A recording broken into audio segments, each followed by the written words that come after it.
Welcome back to the channel, y'all. We've got my running and driving J3000 behind me, and we're about to turn it into a non-runner. It's got some overheating issues and a little bit of an oil leak, and I think it's about time to do a little bit of a refresh on this motor. Alright, y'all, we're going to go ahead and start by taking the battery out. So let's go ahead and get that out of there.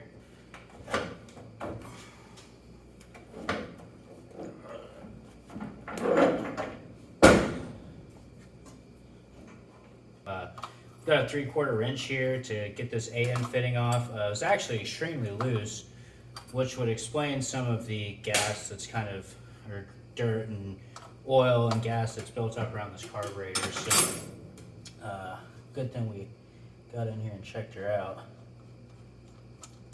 Just put that out of the way. This was taking off the throttle linkage, the electric choke, and I believe that was it. So we're using a 1/2-inch wrench now to unscrew the carburetor from the base plate. Alright, there's our last one. Alright, here comes our throttle linkage plate.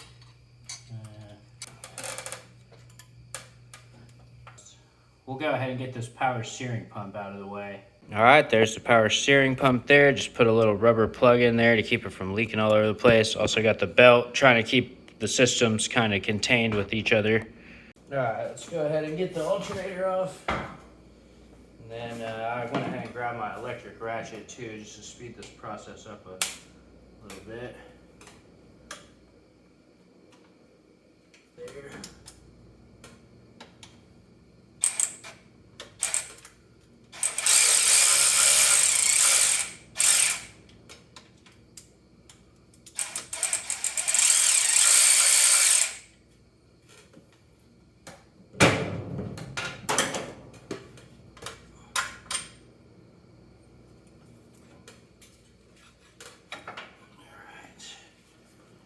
Stick this over here somewhere. Just gonna hit these exhaust manifold bolts with some PB Blaster. I don't even think I got any on the bolts. I didn't. There it is. Alright, we got some more over there too. Alright, we're gonna go ahead and disconnect the ignition coil there, which is a 5/16 on this particular ignition coil. And this is just the negative side that goes to the distributor. The side that goes to the ballast resistor is not attached to the motor, so I'm gonna leave that one plugged in. Next, we disconnected the power for the starter, as well as the ignition trigger switch wire from the starter motor. All right, we got the coolant draining out of it, just undid the petcock and the radiator. Also gonna pull the block drain plug, and we'll pull this radiator out of the way. But we got the whole accessory drive out in probably, I don't know, an hour or two with some piddling around in the middle last night. So we'll get this radiator off, get these water hoses off, and I think we should be ready to move on to the bell housing bolts. All right, there's the block drain plug. This is just a 9/16. If I remember correctly, it's barely in there. Yeah, there it is. Go ahead and pop that bad boy out of there. Try not to get soaked.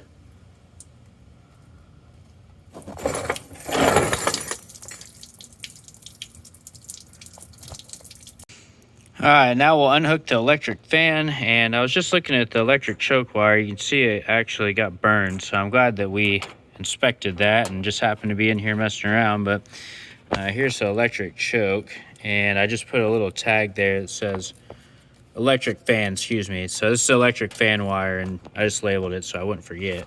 So we'll go ahead and pull this off of there. Oh man, and that's another thing actually about those, I'm trying to remember the name of these things that I used, but the plastic separates from the metal piece. Get the rest of this off of there.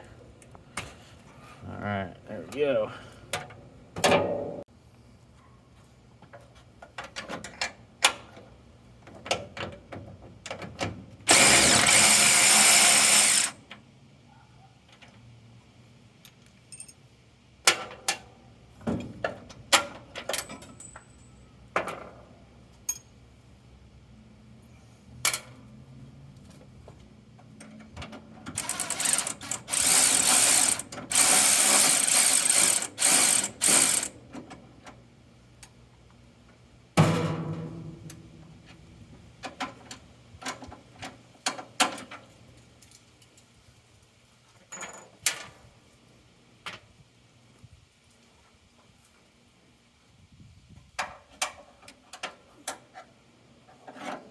Actually, before I take this radiator out, I need to undo the water hoses. All right, so before we take this radiator out, we actually need to take the radiator hose off. So that would be good to not be fighting ourselves when this thing comes loose. So we'll go ahead and get these loosened up. I'll get the bottom one real quick. Oh, there's that.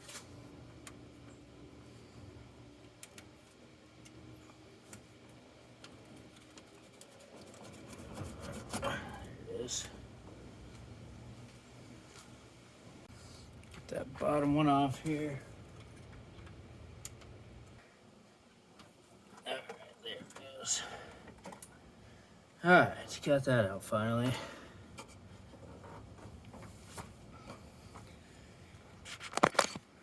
You can see how rusted it is. That's why it was so hard to get off. All right, now we can get back to pulling this radiator.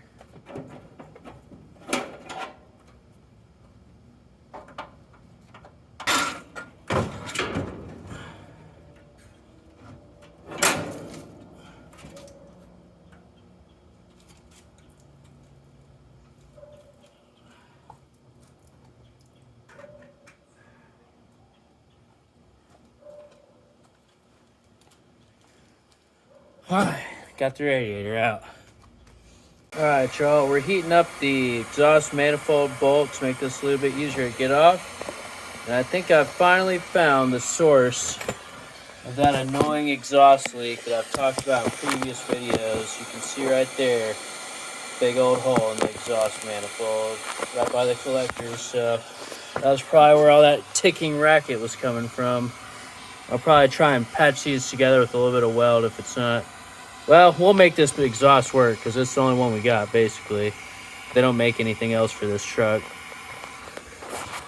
All right, so here's the clutch linkage. This is the adjustment rod here. Just for my reference, the direction of assembly is the first thing this snap washer retainer clip is going to come off. And then we can slide the clutch lever off and then pull forward, and there's going to be a washer, and that washer actually goes on the back side. All right, next we'll take off the clutch linkage nut that holds this connecting rod in place. It's going to come off the clutch linkage there. This is the back side of the Z-bar, and we'll push this through. Go, and that'll free it up from the Z-bar. Go ahead and put our nut back there so it doesn't get lost. All right, now we'll take these two bolts here at the top of the Z-bar off, and then the one bolt there. All right, so our strategy has changed a little bit. I'm ended up taking the bolts out of this side of the Z-bar first so that hopefully this hollow piece can slide out. There's no way to access these two, and it looks like this one right here is some sort of special bolt. I'll see if I can show you when it gets out, but there's a keyway in it. So let me see if I can video this. I don't know if it'll capture it or not. We'll see. But this is just going to be the...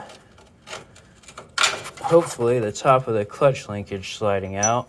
And let's see, it does. There we go. Okay, so this is all going to come out as a unit, it looks like. All right, there it is. You can see it's pretty well wore out, so we'll probably have a little bit of work cut out for us cleaning this up, putting some new bushings in here possibly. But let me go get the hardware so we don't lose it. But the Z-bar is out, and what we're left with is still the bracket that this whole thing rides in. So I was hoping I wouldn't have to drain the oil out and take the oil filter off. I should probably do that anyways.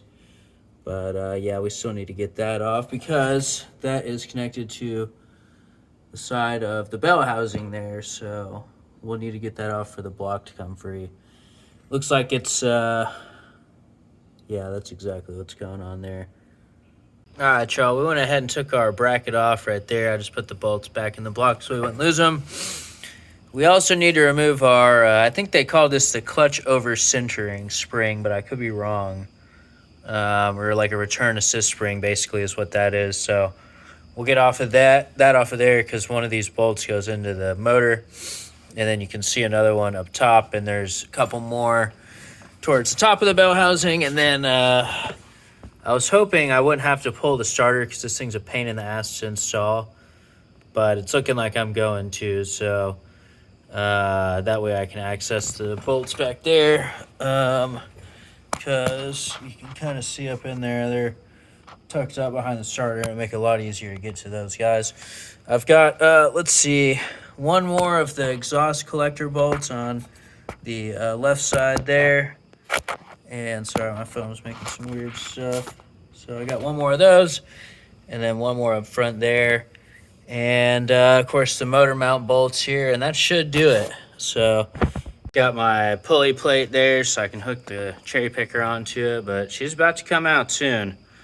All right, here we go. Let's get this clutch spring out. Just got a pair of offset needle nose. There it is. All right, now we'll get this bracket right here off when we take this bolt out.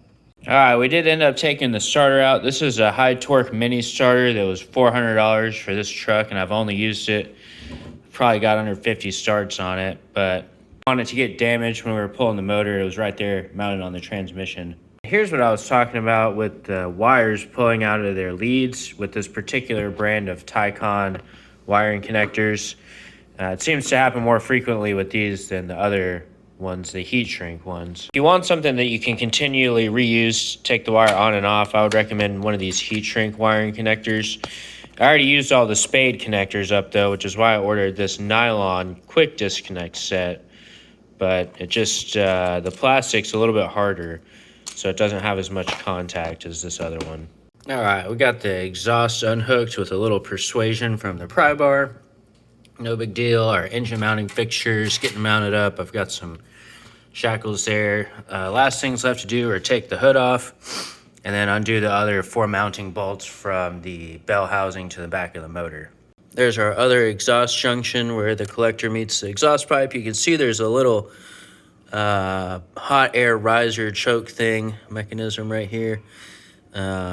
That's to help your engine warm up in cold conditions, so we're probably going to delete that when we put this back together.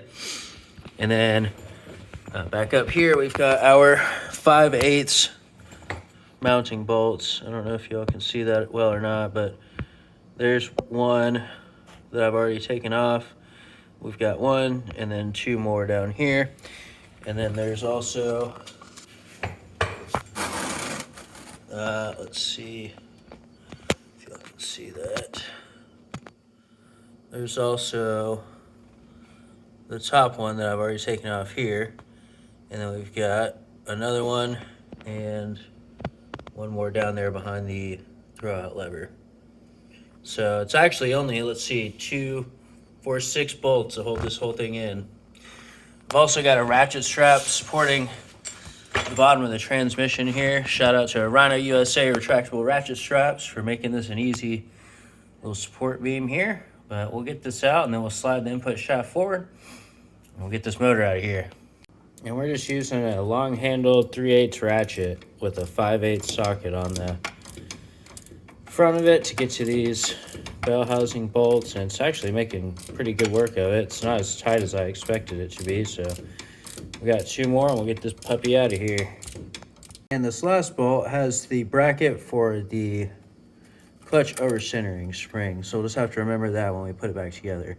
We got the hood off here. Everything's unbolted. We're about ready to pull this sucker out. So I've got my engine hoist hooked up here. Gonna get that cherry picker out and we'll get her out of here. All right, ready? I'm ready. All right. Start pushing it.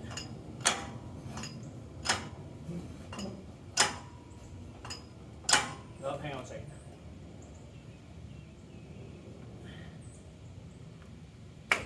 All right, there we go. Get this out of the way too. All right, that should be it. Yeah. What? Keep going.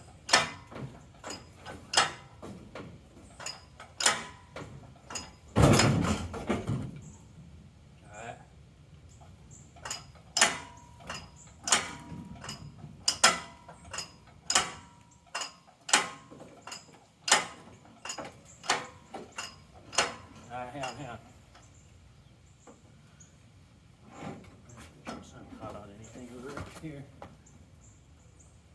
Move that cable on the side, Where? right there. Oh, that's what's caught on. Alright, hang on. So my question is, can that shroud and this piece come out so we just, Yeah, it's the whole core support has to come out. yeah. So it'd be better if we just kept trying to jack it up. Hang on. Alright.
Alright, Alright.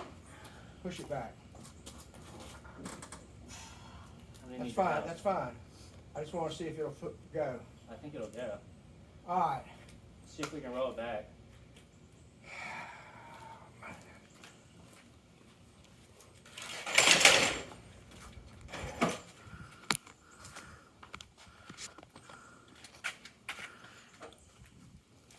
Alright.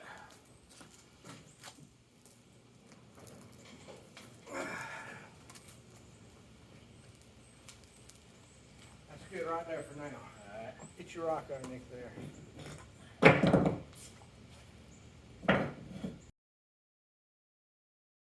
All right, let's get this clutch off.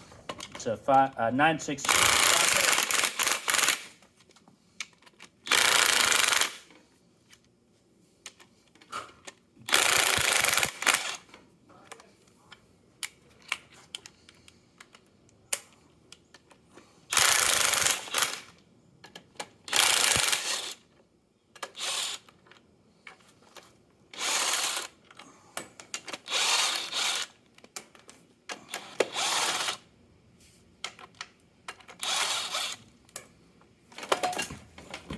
Well, that worked. Kind of.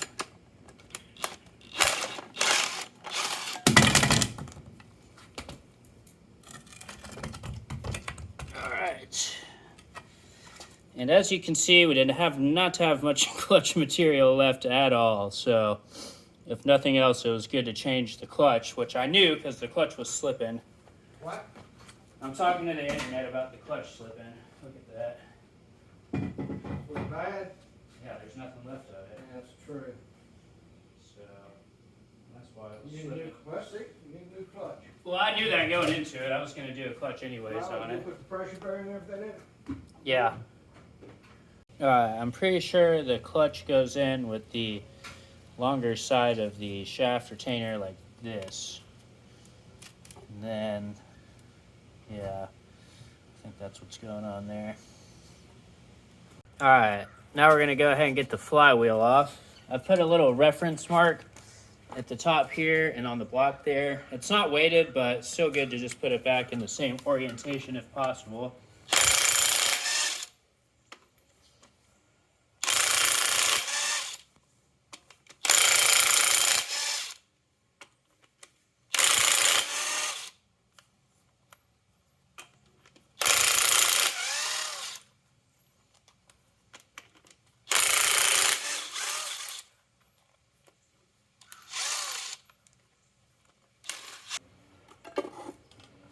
That's moving. Oh, there it is. Probably shouldn't have dropped that, but we did. And it goes on this way with the little indentation there riding on the crankshaft. All right, good stuff.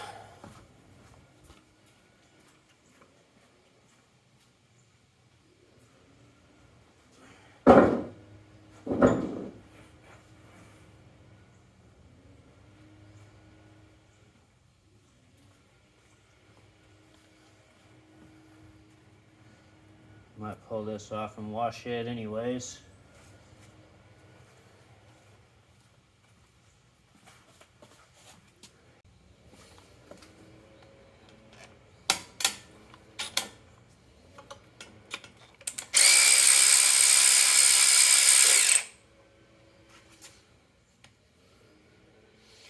Look how new that bolt looks. That's crazy. I think that's the only bolt that looks decent on this whole truck. Let's see if the other one's looking the same.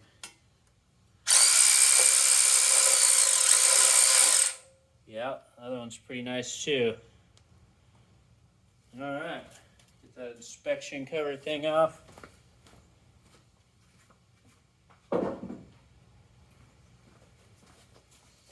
Pretty nasty, so I'll put my glove on. Oh yeah, Pack Rat Deluxe. That's probably why I was overheating. Some mouse built a nest up in there. That's just nothing but a heat soak right there. Crazy. All right, I think we're getting somewhere with this overheating problem now.